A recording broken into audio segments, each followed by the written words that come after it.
Hey guys, well there she be. The Floundering Fool 2. Excuse me, we're in my garage, so just don't take any notice of all that. I just picked it up about an hour ago and brought it home on the roof of my car. This is the Pelican Sentinel 100. It's an angler kayak. It's kind of a hybrid, you might say. It's a cross between a recreational kayak and a fishing kayak. It's certainly a very stable kayak from what I've read, but it's not one that you're meant to stand up in. It's basically a sit down, sit on top. We've got the stadium seat here, as you can see. I've got my life jacket over it. It also came with the paddle. That's a very important thing, is to get the right size paddle. For a kayak. A lot of people don't do that. You've got to take in consideration the width and also the height of the paddler. Now that particular paddle there is 240 centimeters. So a little bit about the specs of this kayak. It comes with a stadium seat, all right, which you can take out. You can take off the kayak and use it as a beach chair or whatever. It has two Scotty mounts on the gunnels, already pre-installed. You do have a kind of indentation down here for a water bottle, and then over here you can put a cell phone, which I'm going to put my little fish finder in. You've got the front storage area with bungee, and in the back here you've got a storage cargo area with bungee. You see I've got the carrier attached to it with a couple of bungees. The total weight, whole weight of this craft is 44 pounds with the seat installed. Without the seat, it's only 40 pounds. And this is one of the things that really attracted me to this, was that I can lift it without any assistance to get it on and off the top of my vehicle.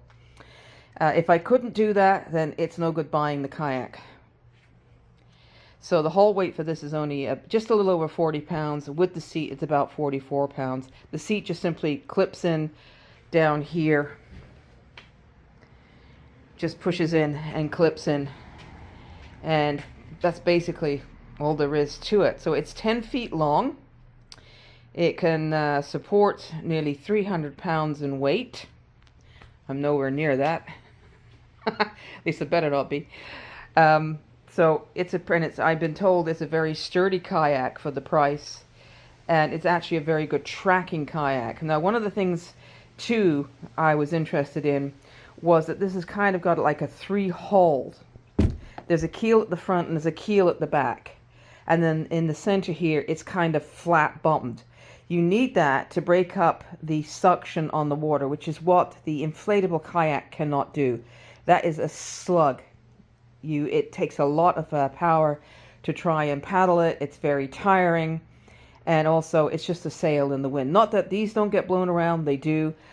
But the other thing about this kayak is that it can be used in a little bit water that's a little bit rough, where some of the entry-level ones, or even a proper platform kayak for fishing, they're meant for reservoirs and slow-moving rivers and ponds and stuff like that, or small lakes, where this one, the hull is shaped that you can paddle it if the water gets a little bit rough. Not that I intend of being out there in rough water, because I'm too much of a coward. But for what I want to do with it, I think it's going to be an absolutely excellent craft. Now I'm going to tell you what altogether, with the paddle, which was included, and the new life jacket, which is a paddler fishing life jacket, it cost me $900. The kayak itself came at $699 Canadian, including the paddle, and then of course I got 50% off on the life jacket, but then of course you have to pay the taxes, right? And this is what attracted me to it, was of course the price. Usually kayaks like this will run you over $1,200 without even adding anything onto it.